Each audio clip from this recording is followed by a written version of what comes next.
ते आदरणीय शरदचंद्रजी पवार साहेब असतील, काँग्रेसचे पण आपले बाळासाहेब थोरात असतील आणि सर्व पक्षीयांचा म्हणजे हे जे बीजेपी जे आहे वोट चोर, हे चोर सरकार आहे ना, चोर सरकार यांच्या विरोधात हा मोर्चा निघालेला आहे। आणि ही वस्तुस्थिती खरी आहे, कारण ज्या वेळेला लोकसभा एवढी प्रचंड बहुमताने आली आणि 4 महिन्यात त्यांनी अशी काय जादू केली, असं काय केलं की अचानक एवढेच सगळे रिझल्ट फिरले। ही सरळ सरळ वोट चोरी आहे। कारण आता प्रत्येक वार्डात राहुल गांधीजी असतील, सगळ्यांनी आदित्य साहेबांनी, राज साहेबांनी सगळ्यांचा पर्दाफाश करून टाकलेला आहे। इथं राज साहेबांनी सांगितलं ना, मुलाचं वय 23 येतंय, बापाचं वय 43 येतंय आणि नाताचं वय 183 येतंय। म्हणजे काय एवढा मोठा घोळ घालून ठेवलाय। म्हणजे राज साहेब बोलले त्या भाषेत आम्ही नाही बोलू शकत, पण असं सगळा गोंधळ घालून ठेवलाय। आदरणीय उद्धव साहेबांनी आणि सर्व महाविकास आघाडीच्या सोबत हा जो नक्कीच या चोर सरकारला याचा जबाब द्यावा लागणार आहे।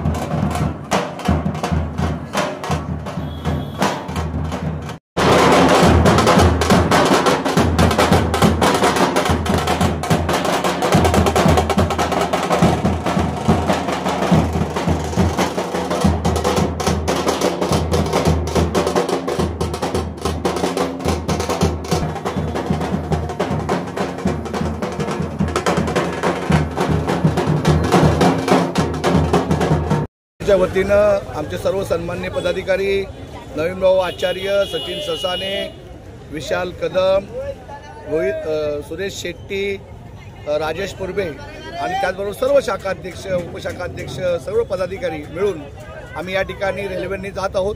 आमची एकच मागणी, आमच्या अणुशक्तीनगर विधानसभेमध्ये एक मतदार यादीतला असा घोळ आहे की ते तेलुगू भाषेमध्ये नाव आहे, आमच्या पदाधिकाऱ्यांनी काढले, ते साहेबांकडे पोहोचवलेले आहेत। अशा अनेक गदारोळ संपूर्ण महाराष्ट्रामध्ये आहेत आणि त्याचा या ठिकाणी निवडणूक आयोगाचा आम्ही खऱ्या अर्थानं जाब विचारायला जातोय। पण एका बाजूला आम्ही निवडणूक आयोगाला जाब विचारतोय, तर दुसऱ्या बाजूला बाबुलनाथमध्ये भाजपचे कार्यकर्ते त्या ठिकाणी मूक मोर्चा आंदोलन घेत आहेत। खऱ्या अर्थानं आमचं म्हणणं निवडणूक आयोगाशी आहे, आमचं भांडण निवडणूक आयोगाशी आहे, पण राजकीय पक्ष हे या ठिकाणी त्याच्यामध्ये सहभाग नोंदवतात। हीच खऱ्या अर्थानं आजच्या मोर्चाची, आमची मोर्चापूर्वीचीच ही दहशत आहे आणि ती दहशत निवडणूक आयोगाला बसलीच पाहिजे। यासाठी आम्ही सर्व सन्माननीय पदाधिकारी या ठिकाणी रेल्वेने या ठिकाणी जाणार आहोत। कमीत कमी 500 लोकांचा घोळ आहे, त्यामुळे प्रचंड बहुसंख्येने हा मोर्चा बहुतने भविष्य काळासाठी आम्ही हा काढलेला आहे आणि याची दखल सरकारला घ्यावंच लागणार आहे।